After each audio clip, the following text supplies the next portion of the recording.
Assalamualaikum warahmatullahi wabarakatuh. Kembali lagi bersama kita kelompok 2. Nah, pada kesempatan kali ini kita akan membahas tentang pasar dan pembeli global.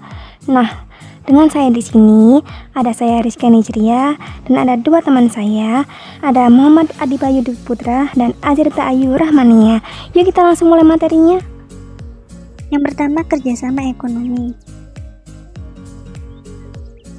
Nah, kerjasama ekonomi, jadi sejak berakhirnya Perang Dunia Kedua, terdapat minat yang luar biasa dalam kerjasama ekonomi.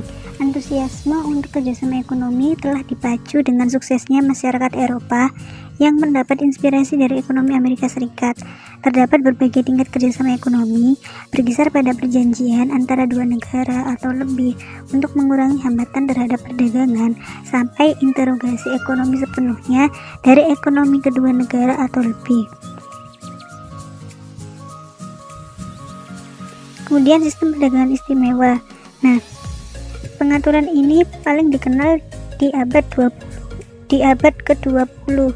Sistem ini penting bagi negara-negara seperti Inggris, Kanada, Australia, Selandia Baru, India, dan beberapa mantan koloni Inggris di Afrika, Asia, dan Timur Tengah. Sistem perdagangan istimewa. Ini yang pertama, Free Trade Area. Kedua, keseragaman pabean. Ketiga, pasar bersama. Keempat, uni ekonomi. Dan kelima, GATT. Nah, Free Trade Area adalah sekelompok negara yang setuju untuk menghilangkan semua hambatan internal terhadap perdagangan di antara anggotanya. Negara anggota dari wilayah perdagangan bebas dapat mempertahankan kebijakan perdagangan independen dengan negara ketiga untuk menghindari penyimpangan perdagangan yang menguntungkan negara dengan biaya masuk yang rendah, atau mengimpor barang di negara anggota yang biaya masuknya paling rendah untuk dikirim ke negara-negara di wilayah tersebut dengan biaya masuk eksternal yang lebih tinggi. Custom Union. Keseragaman pabean adalah evolusi logis dari wilayah perdagangan bebas. Sebagai tambahan dari dihapuskannya hambatan internal untuk perdagangan, para anggota keseragaman pabean setuju untuk menegakkan hambatan eksternal umum. Contohnya, seperti Amerika Common Market, Southern Cone Common Market, dan Andean Group. Selanjutnya, pasar bersama.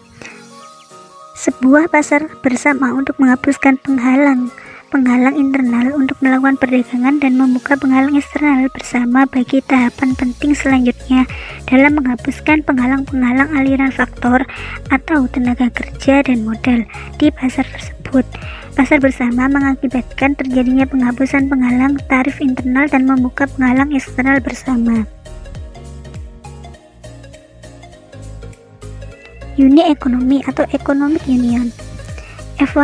Evolusi penuh dari uni ekonomi akan termasuk penciptaan satu bank sentral tunggal, penggunaan mata uang tunggal, dan kebijakan bersama dalam pertanian, pelayanan, dan kesejahteraan, perkembangan regional, transport, pajak, persaingan, dan merger konstruksi dan bangunan, dan lainnya. Uni ekonomi yang sudah berkembang lengkap membutuhkan kesatuan politik yang eksistensi yang membuat keadaan serupa dengan sebuah negara. Atau General Agreement on Traffic and Trade. Nah, GATT ini sendiri adalah kontrak yang mengikat antara 125 negara yang mempunyai tujuan untuk mempromosikan perdagangan di antara para negara anggotanya. Nah, untuk Indonesia sendiri ini sudah bergabung di GATT pada tahun 1950, tepatnya pada tanggal 24 Februari 1950. Nah, GATT sendiri ini juga menangani masalah perdagangan, terutama perdagangan di sektor pangan. Kerjasama ekonomi regional. Nah, ini ada 4 ya, ada APEC, NAFTA, ASEAN, dan Uni Eropa. Yang pertama kita bahas tentang APEC dulu ya. APEC sendiri ini adalah Asia Pacific Economic Cooperation. Nah, APEC ini sendiri adalah forum 21 negara di lingkar Asia Pasifik yang bertujuan untuk mengukuhkan pertumbuhan, mempererat komunitas, dan mendorong perdagangan bebas di seluruh kawasan Asia Pasifik. Nah, tapi kerjasama APEC ini merupakan kerjasama non-politis. Jadi anggota APEC ini bergabung secara ekonomi bukan secara negara.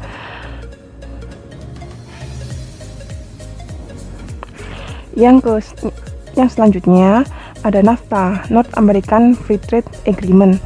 Nah, NAFTA ini sendiri adalah organisasi yang menjanjikan kemudahan bagi negara-negara pesertanya di bidang ekonomi, mulai dari diberikannya pembebasan tarif bea masuk bagi komoditi hingga adanya perlakuan adil terhadap penanam modal yang akan menanamkan modalnya di masing-masing negara peserta. Nah, NAFTA ini sendiri cuma ada 3 anggota ya, yaitu ada Kanada, ada US, ada Meksiko, dan ada Kanada. Nah, ini adalah tujuan didirikannya NAFTA ya. Yang pertama, untuk meningkatkan pertumbuhan ekonomi dan kesempatan kerja melalui usaha menghilangkan berbagai hambatan perdagangan. Yang kedua, menciptakan iklim untuk mendorong persaingan yang adil. Yang ketiga, meningkatkan peluang investasi. Terus yang keempat, memberikan perlindungan terhadap hak milik intelektual. Terus yang kelima, menciptakan prosedur yang efektif dalam penyelesaian perselisihan perdagangan antara ketiga negara anggotanya. Nah, ini kita sudah tidak asing lagi ya, yakni ASEAN, Association of Southeast Asian Nations. Nah, ASEAN ini sendiri adalah sebuah organisasi geopolitik dan ekonomi dari negara-negara kawasan Asia Tenggara yang didirikan di Bangkok pada 8 Agustus 1967 berdasarkan deklarasi Bangkok oleh Indonesia, Malaysia, Filipina, Singapura, dan Thailand. Nah, Indonesia sendiri ini diwakili oleh Adam Malik. Nah, tujuan didirikannya ASEAN ini sendiri adalah untuk meningkatkan pertumbuhan ekonomi, kemajuan sosial, dan pengembangan budaya negara anggota, lalu juga menciptakan perdamaian dan ketidakstabilan tingkat regional. Uni Eropa atau disingkat UE adalah sebuah organisasi antara pemerintahan dan supranasional yang beranggotakan negara-negara Eropa. Sejak 31 Januari 2020, Uni Eropa beranggotakan 27 negara. Persatuan ini didirikan atas nama tersebut di bawah Perjanjian Uni Eropa, yang lebih dikenal dengan Perjanjian Maastricht pada 1992. Namun, banyak aspek dari Uni Eropa timbul sebelum tanggal tersebut melalui organisasi sebelumnya, yaitu kembali ke 1950-an. Jadi pada 31 Januari 2020 kemarin, Inggris ini juga ikut bergabung di Uni Eropa ini. Nah, ternyata Uni Eropa ini didirikan berdasarkan Perjanjian Roma tahun 1958 oleh 6 negara, yakni Belgia, Prancis, Belanda, Italia, Luxembourg, dan Jerman Barat. Karakteristik pasar regional. Terdapat berbagai cara untuk membagi negara-negara di dunia menjadi pasar regional yang berbeda-beda. Sebenarnya, mendefinisikan pasar regional merupakan usaha untuk mengelompokkan negara di mana persamaan dalam kelompok dan perbedaan kelompok akan tampak semaksimal mungkin. Nah, pasar nasional dikelompokkan berdasarkan pada kedekatan geografik, yaitu Eropa Barat, Eropa Timur dan Tengah, Amerika Utara, Asia Pasifik, China, Jepang, Singapura, India, Oseania, Amerika Latin, Timur Tengah, dan Afrika. Pemasaran negara berkembang.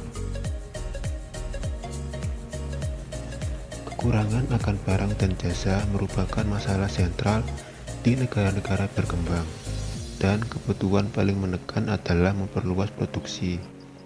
Pemasaran adalah disiplin yang menjadi pedoman dalam proses mengidentifikasikan dan menuai kebutuhan dan keinginan masyarakat. Jadi, pemasaran sangat diperlukan di negara berkembang.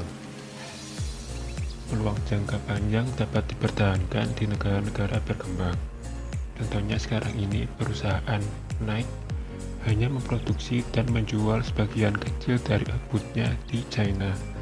Tetapi kalau perusahaan itu mengacu di China sebagai pasar 2 miliar lagi, jelas negara itu mempunyai masa depan tekanan persaingan yang lebih besar akan memaksa perusahaan untuk mengevaluasi ulang strategi mereka dan mencari pasar baru di negara-negara berkembang. Bahkan, beberapa negara berkembang yang tumbuh dengan cepat mengawali bisnis di negara yang tertinggal di dalamnya.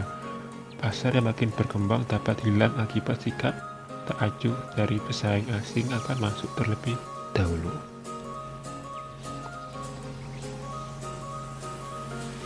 Pembeli global.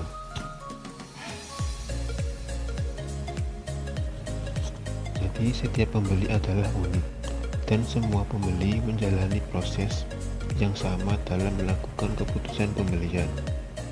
Nah, jadi meskipun para pembeli di negara dan kawasan dunia yang berbeda menjalani proses yang sama dalam melakukan keputusan pembelian mereka akan melakukan pembelian yang berbeda karena mereka akan merespon keunikan ekonomi, sosial dan budaya, politik dan pemerintahan, lingkungan, persaingan, dan faktor-faktor pribadi yang mempengaruhi keputusan-keputusan pembeli.